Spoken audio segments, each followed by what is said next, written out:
తెలుగుదేశం వ్యవస్థాపక అధ్యక్షుడు ఎన్టీఆర్ ని తొలిసారి ఎమ్మెల్యేగా గెలిపించిన తిరుపతిలో ఈసారి టీడీపీ పోటీలో లేకుండా పోయింది. అటు అసెంబ్లీ సెగ్మెంట్ తో పాటు తిరుపతి లోక్సభ సెగ్మెంట్ సైతం పొత్తుల్లో మిత్రపక్షాలకు వెళ్లిపోయాయి. అదే టీడీపీ శ్రేణులకు మింగుడు పడటం లేదు. దానికి తోడు అసెంబ్లీ స్థానం దక్కించుకున్న జనసేన, ఎంపీ స్థానం దక్కించుకున్న బీజేపీలు పక్క సెగ్మెంట్ల నుంచి వచ్చిన వైసీపీకి సీట్లు ఇవ్వటం తెలుగు తమ్ములకు ఆగ్రహానికి కారణమైంది. సొంత పార్టీలో నేతలు లేనట్లు వలస నేతలకు టికెట్లు ఇవ్వటమేంటని టీడీపీ నేతలు భగ్గుమంటున్నారు.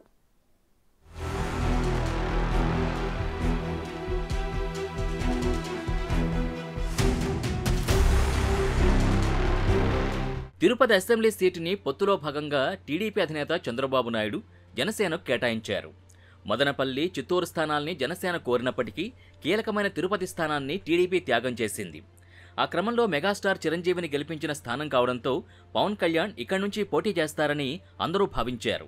అయితే ఆయన ఈసారి గోదావరి జిల్లా నుంచి పోటీకి ఫిక్స్ అయ్యారు. దాంతో తిరుపతి జనసేన టికెట్ కోసం పోటీ మొదలైంది. స్థానిక నేతలు డాక్టర్ హరిప్రసాద్, కిరణ్ రాయల్ జనసేనానిని ప్రసన్నం చేసుకోవడానికి తెగ ప్రయత్నించారు. మరోవైపు టీడీపీ నుంచి ఉకా విజయ్ కుమార్, మాజీ ఎమ్మెల్యే సుగుణములు సైతం జనసేనలో చేరి టికెట్ దక్కించుకోవాలని చూశారు. అయితే జనసేనాని ఎవరో ఊహించని ట్విస్ట్ ఇచ్చారు.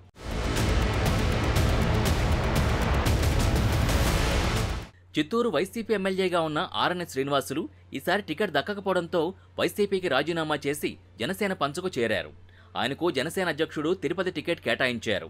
అదే సమయంలో టీడీపీ, జనసేన లోకల్ లీడర్లు తాము నాన్ లోకల్కి సహకరించబోమని సమావేశం ఏర్పాటు చేసుకుని తీర్మానం చేశారు. దాంతోపాటు అరణే గోబ్యాక్ అనే ఫ్లెక్సీలు తిరుపతి నగరంలో వెలిశాయి. టికెట్ ఆశావహుల వర్గాలన్నీ కలిసి మీటింగ్ పెట్టుకున్నారు. అయితే కుటుంబం అన్నాక అభిప్రాయ భేదాలుంటాయని, అందరినీ కలుపుకుని పోవడానికి త్వరలోనే ఆత్మీయ సమావేశం ఏర్పాటు చేస్తానని ప్రకటించారు.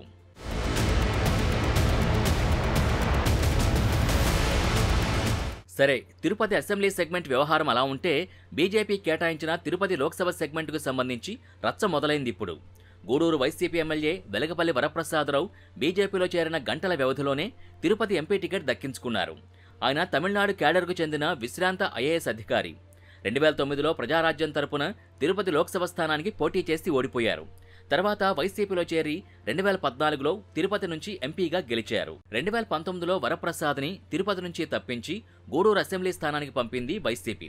అయిష్టంగానే అక్కడికి వెళ్లినా ఆయన గెలిచారు.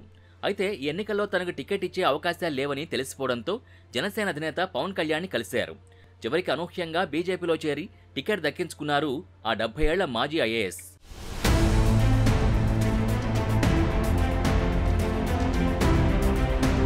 టీడీపీ, జనసేన, బీజేపీ కూటమి నుంచి వైసీపీ వలస నేతలు ఆర్ఎన్ శ్రీనివాసులు, వరప్రసాదులకు టికెట్ కేటాయించడంపై టీడీపీ, జనసేన నేతలు అసహనం వ్యక్తం చేస్తున్నాయి. నాన్ లోకలైన శ్రీనివాసులకు ఇవ్వడంపై మాజీ ఎమ్మెల్యే సుగుణమ్మ ఆగ్రహం వ్యక్తం చేస్తున్నారు. తిరుపతి ఎమ్మెల్యే టికెట్పై మరోసారి పునరాలోచించాలని కూటమి అధినేతలకి సూచించారు. ఎక్కడి నుంచో వచ్చిన వారికి తాను మద్దతిచ్చిన పార్టీకి వ్యాఖ్యానించారు. రాష్ట్రమంతా చేసిన చంద్రబాబు సర్వేలు తిరుపతిలో ఏమయ్యాయని కన్నీళ్లు పెట్టుకుంటూ ప్రశ్నించారు. మరోవైపు తాజాగా బీజేపీ నుంచి వరప్రసాద్ ఎంపీగా పోటీ చేస్తుండటంపై సుగుణమ్మ తీవ్రంగా ధ్వజమెత్తారు. ప్రజల కోసం ప్రజల్లోనే ఉంటాను, మా ఇల్లు ఎప్పటికీ కూడా తలుపులు తీసే ఉంటాయి, ఎవరికి సహాయం కావాలన్నా కూడా నేను వారికి అందుబాటులోనే ఉంటాను, నేను ఎమ్మెల్యే అయినా కాకపోయినా. కాబట్టి నేను చెప్పేది ఒకటే, ఈరోజు మేము కోరేది ఒకటే, సరే కూటమికి ఇచ్చేసామని చెప్పారు, బాగానే ఉంది.